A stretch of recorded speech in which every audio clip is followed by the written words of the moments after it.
So I'd like to talk a little bit today about, I see a hello from Walter and Wilma in Germany. Hey guys. I'm going to talk today about simple things, or more accurately, the simplest things. And I was up until recently, I was working out at my local YMCA a couple of times a week, and they had raised the price of the membership. So I decided that over the summer I would freeze my membership and try the less expensive county rec center, and found a really nice yoga class there. So I'm happy I did that. And I also figured for exercise I would do more yard work. There's a bunch of projects that we've been trying to get done, so I figured that might be a better use of my energy. And I don't know if any of you feel this way, but when I'm at the gym and I'm on the treadmill or on the elliptical or lifting weights, it always seems like that energy is just kind of being wasted.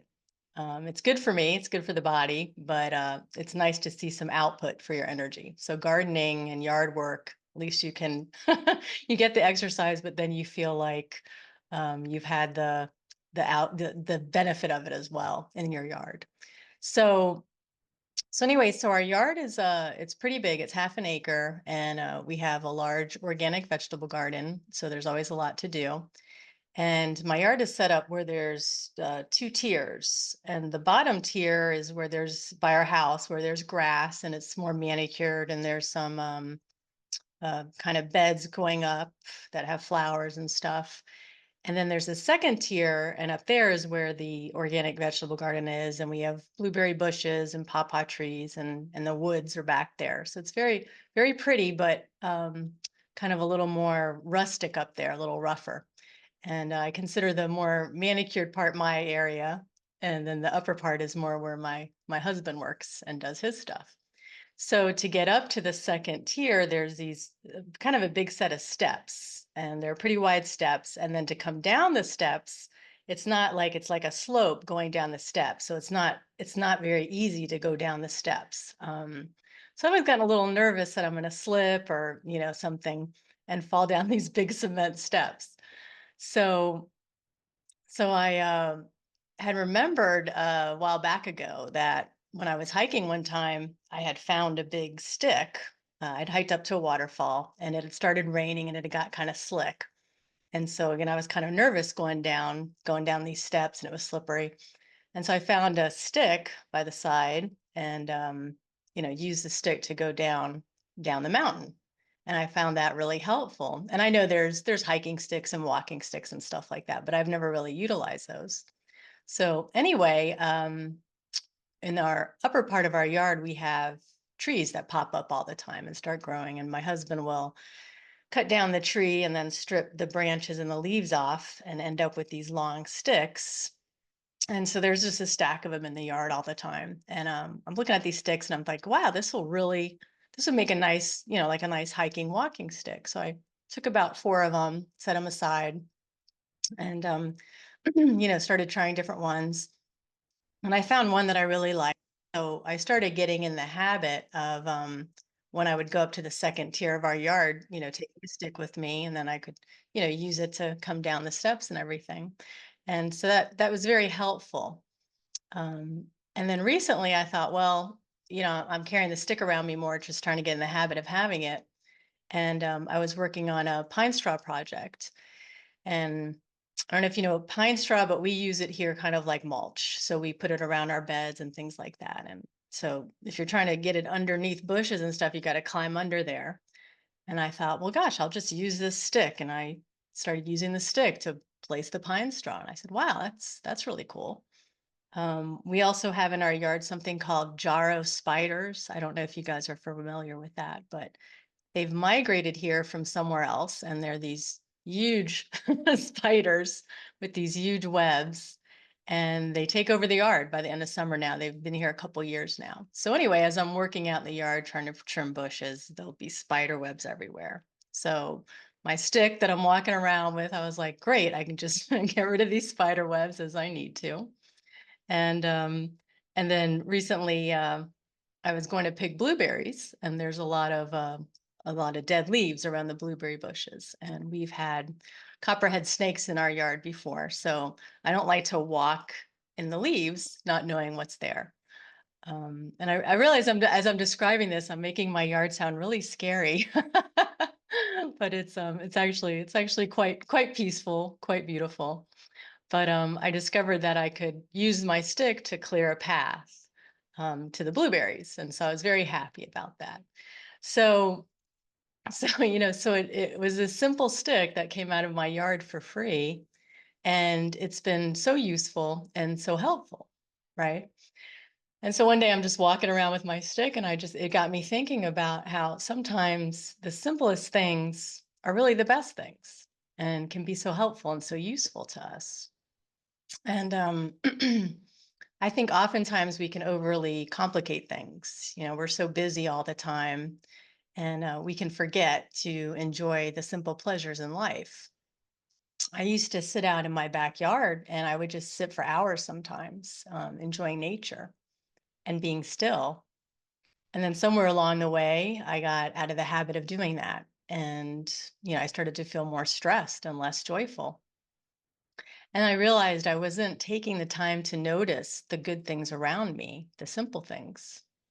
So I started to get in the habit again of pausing and watching the birds and watching the butterflies working the flowers around my patio and things like that. And I noticed a shift, and I became calmer and happier. So, this idea of simplicity and slowing down, we can extend this thinking to our yoga practices, because the simplest asanas, breathing techniques, or meditations can oftentimes be the most powerful. Yogananda said you could achieve samadhi just by observing the breath. And by samadhi, we're referring to a state of oneness, of union with the divine, a blissful state of pure consciousness. So this can be achieved just simply by watching the breath, which is one of the simplest things we can do, simplest practices we can utilize.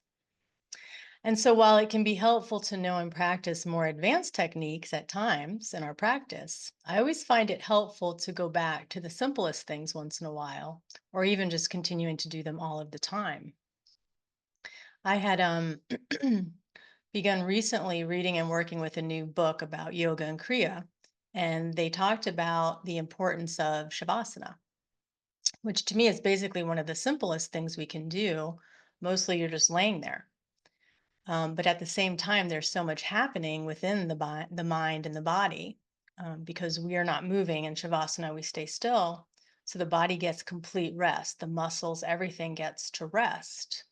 And then this in turn helps to quiet the mind, as the mind and the body are intricately connected. So the book recommends, if you're tired or you're feeling stressed, to throughout the day stop and do a few minutes of Shavasana. Now, I've been a hatha yoga teacher most of my adult life, had taught hatha yoga. And so in my head, you would do Shavasana at the end of your class, your asana practice. So this idea of just stopping in the middle of the day and just even for 5 minutes doing Shavasana, that was kind of, I hadn't never really thought to do that. So now I do that several times a day. And, it's just so simple, right? But I noticed a difference immediately in how I felt throughout the day. That there was just less tension in the body, less pain, in the different areas that might normally give me some pain, and also more calmness as well. So that was a practice that I found to be very simple but very useful. Another simple thing I was reminded of recently was the breath, the 4-8 breath, where you're inhaling for 4 and exhaling for 8. I had, excuse me, about 6 months ago, I had a period of very bad insomnia, and my nervous system, because of this, got very jacked up. And I was very stressed about not being able to sleep, and that kind of, becomes where you can't think clearly anymore because you're not getting any sleep, and then you get more stress, and it kind of builds upon itself. So I was luckily I was talking to a good friend of mine, Chris Sartain, who's also a Kriya Yoga Alliance teacher, and he suggested that I start doing the 4-8 breath before bed when I couldn't, before I try to go to sleep, and then possibly again in the middle of the night if I was having trouble sleeping. And I was like, oh yeah, I forgot about that breath. I forgot about that, and I thought that might help. And so I started doing that right away, and eventually I was able to sleep again. Now, there were other things going on in the system that was causing the insomnia, and I had to address those things, and I did. But that simple breath was was a key factor in being able to get the issue resolved, right? That was kind of the turning point for me. So it's good if we don't underestimate and we appreciate the simple things, whether it's a stick or a yogic breathing practice.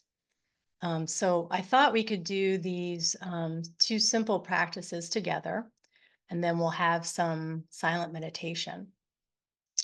Now, normally Shavasana is done laying down, so we'll improvise and we'll do it seated.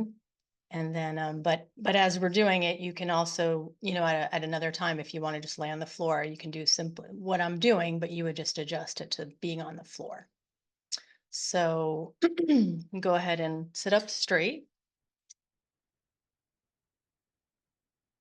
And we can close our eyes.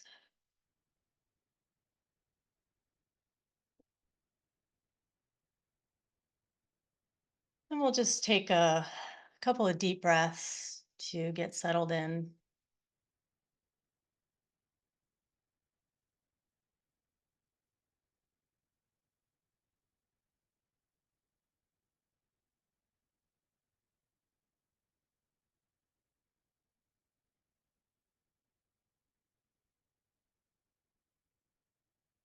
And then if you just want to make a few adjustments, maybe lift the shoulders up toward the ears and let them drop down, maybe a couple times, just loosening up. And then perhaps dropping the chin down to the chest for a moment. And then bringing the head back slightly.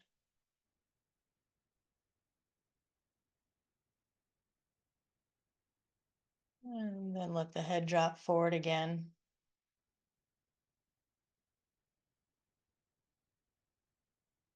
And then we'll take a deep breath in and exhale completely.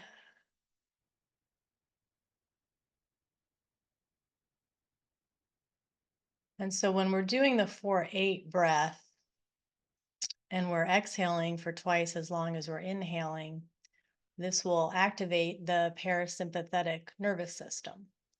And this is the part of the nervous system that calms us down.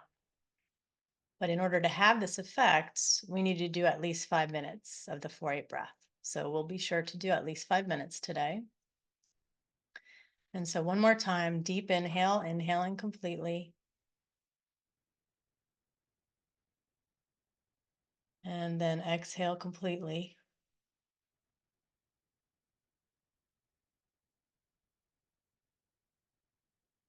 And now we're going to inhale deeply to a count of 4.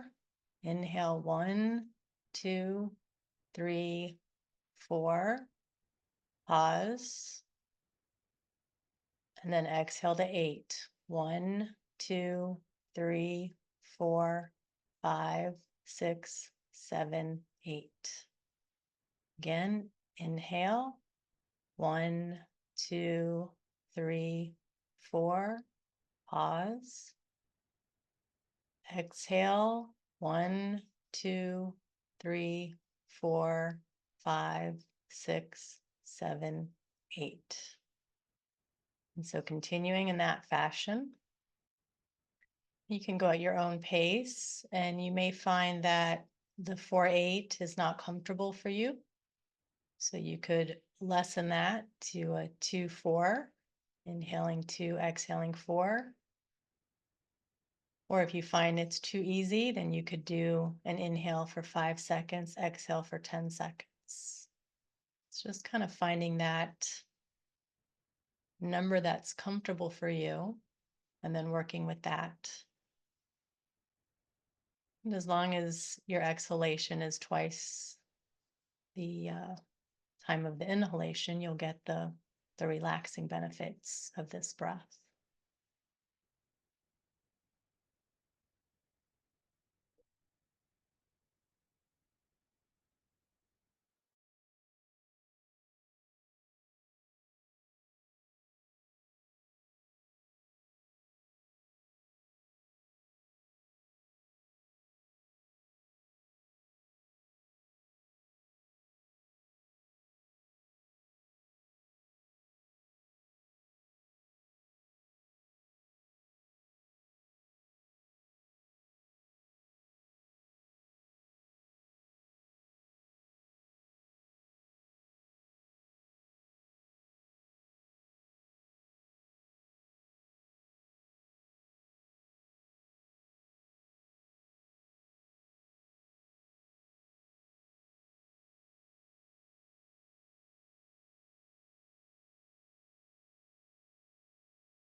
And then returning to just your normal breathing pattern.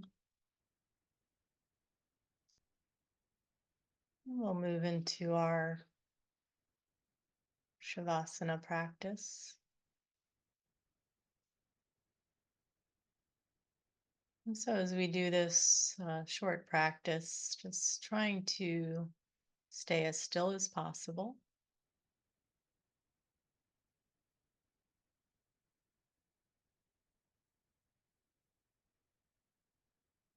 And so, we'll begin by noticing the parts of our body that are in contact with something. And so, this may be the floor, this may be your chair, cushion you're sitting against. And so we'll begin with our awareness on our feet.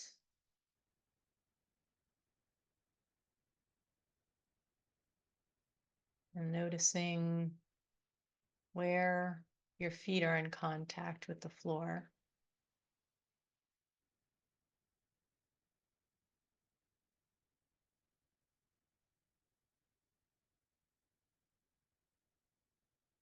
And then seeing if you can press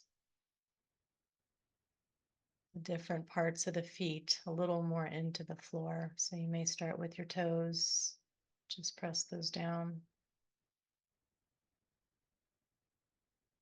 And then release that.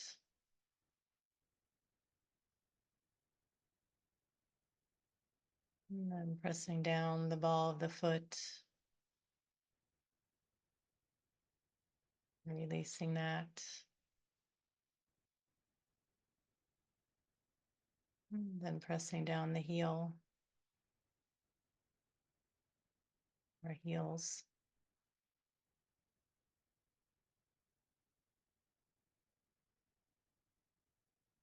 And releasing. So not a lot of movement there, just trying to heighten our awareness of this contact we have with the ground.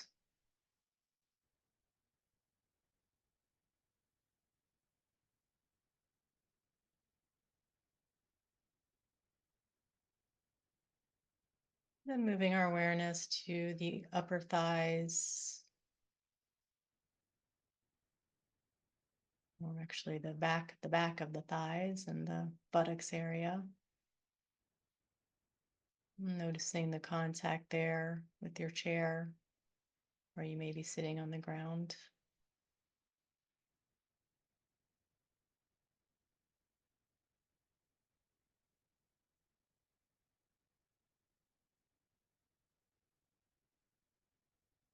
And then moving your awareness to your back,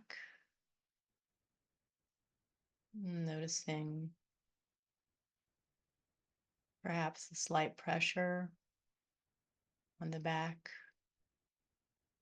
as you're pressing against the back of your chair or a cushion.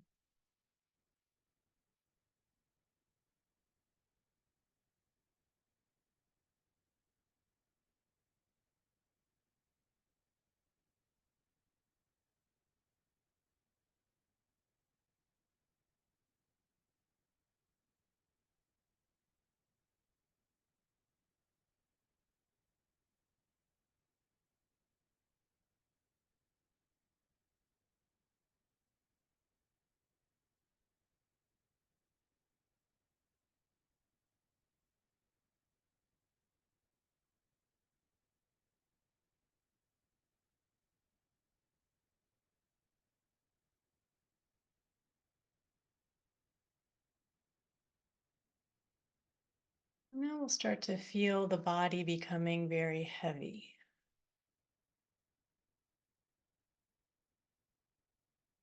So our feet begin pressing a bit more into the floor.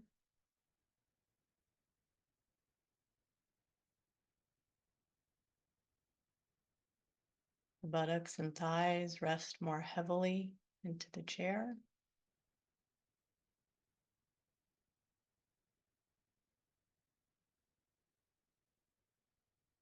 The back softens against the chair or cushion.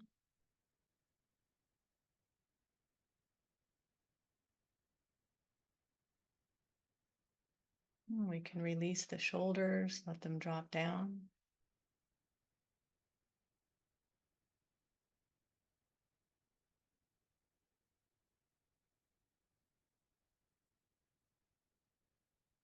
We can relax and release the jaw.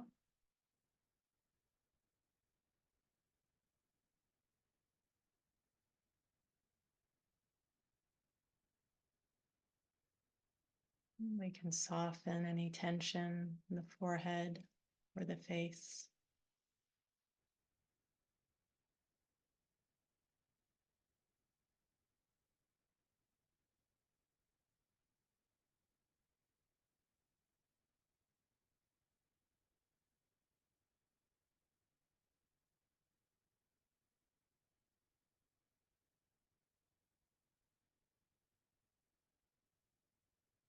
And if you find you have worries or problems surfacing in the mind,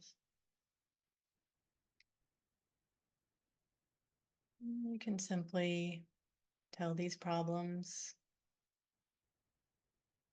that they can have your attention again in a few minutes, but right now, doing Shavasana.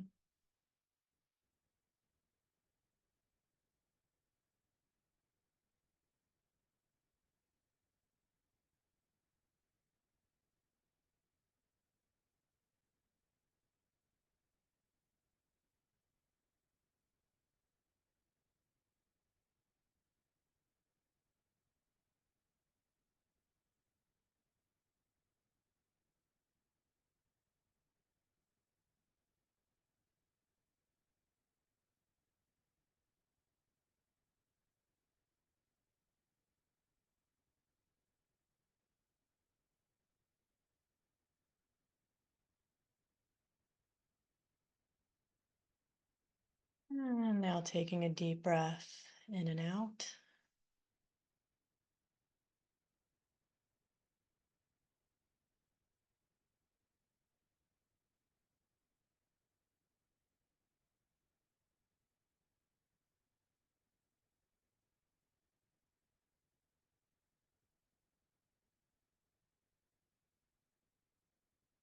And again, deep breath in and out.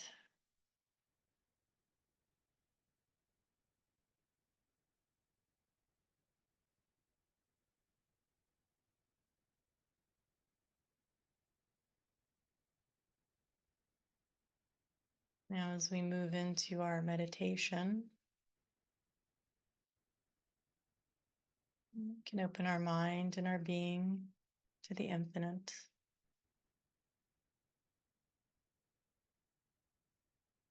And we can acknowledge our teachers, our lineage of gurus, Mahavatar Babaji, Lahiri Mahashaya, Swami Sri Yukteswar, Paramahansa Yogananda, Roy Eugene Davis, and their successors.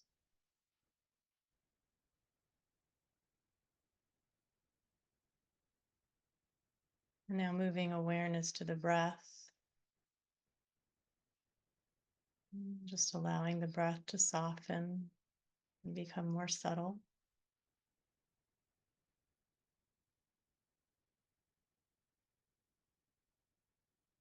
Just observing the breath, very simple.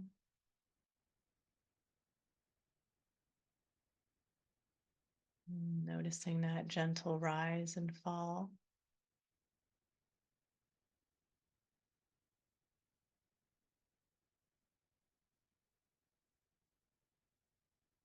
We become present in this moment, fully absorbed in watching the breath.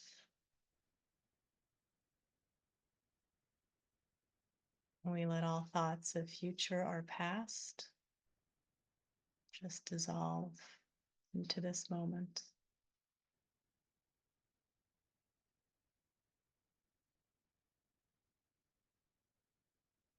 And this present moment is all we ever really have.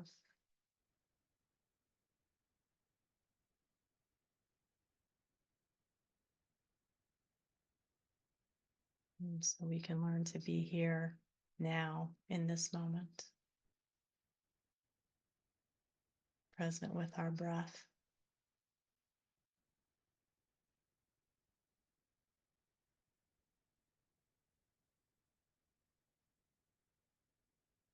And just letting go and relaxing into our meditation.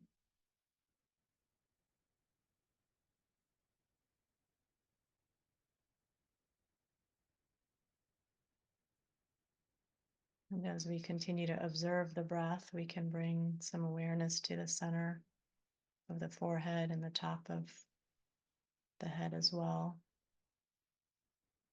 Just keep some focus here, softly.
I'd like to share an affirmation with you now.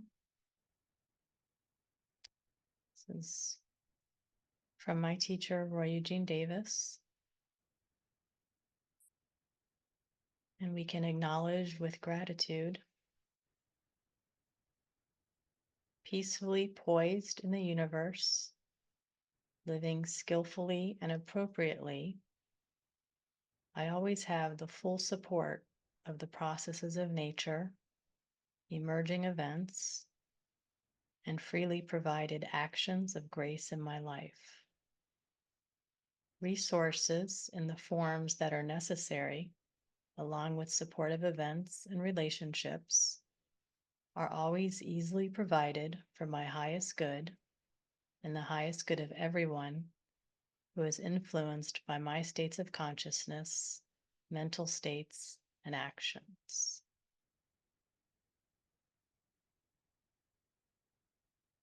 Peacefully poised in the universe, living skillfully and appropriately, I always have the full support of the processes of nature, emerging events, and freely provided actions of grace in my life.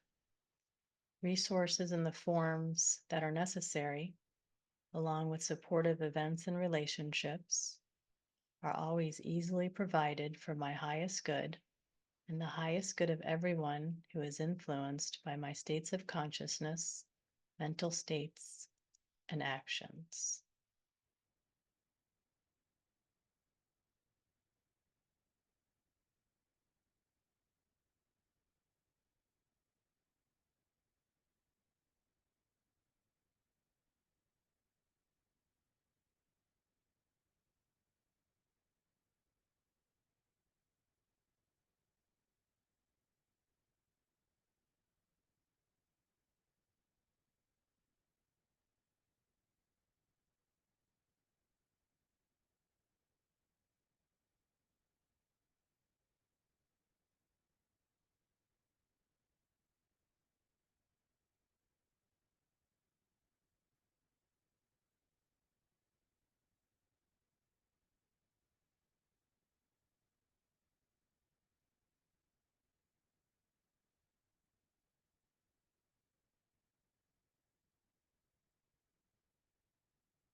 And before we conclude our meditation today,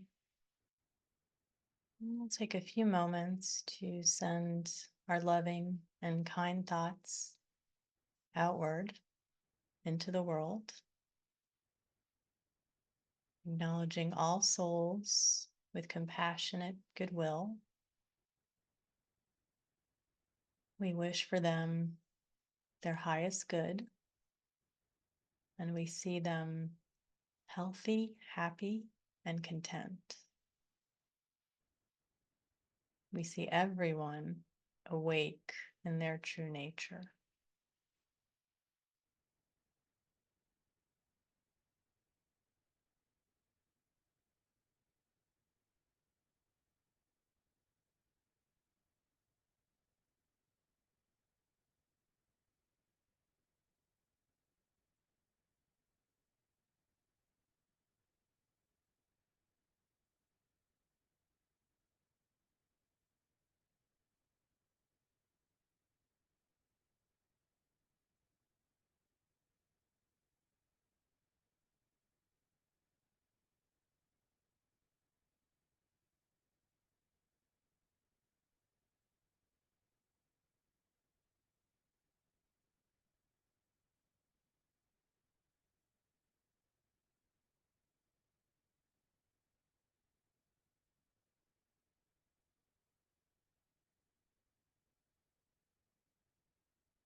Let's chant Om once to conclude. Om.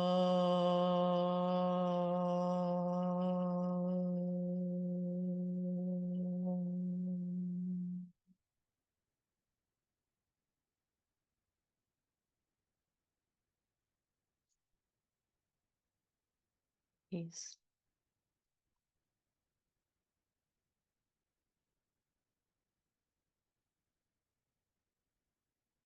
Thank you for joining me today. Namaste.